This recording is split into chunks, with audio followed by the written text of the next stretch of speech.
Sachal news net work کی videos میں خوش آمدید۔ ناظرین، ویڈیو سے متعلق اپنی قیمتی رائے کا اظہار کمنٹ باکس میں ضرور کریں اور چینل کو سبسکرائب کریں۔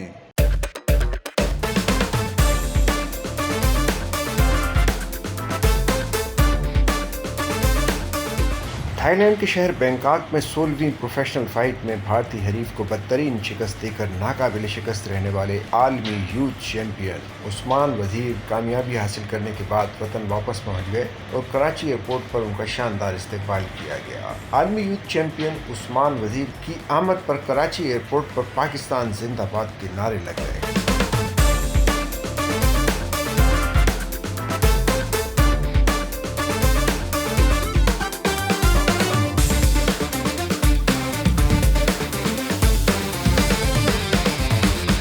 رکن قومی اسمبلی اسد عالم نیازی، رکن سندھ اسمبلی آصف موسیٰ، چنسر ٹاؤن کراچی کے چیئرمین فرحان غنی اور دیگر نے پھولوں کے ہار پہنا کر استقبال کیا۔ عثمان وزیر نے میڈیا سے گفتگو کرتے ہوئے کہا کہ بھارتی باکسر کو ہرا کر پاکستان واپس آیا ہوں اور یہ ان کے لیے بڑے اعزاز کی بات ہے۔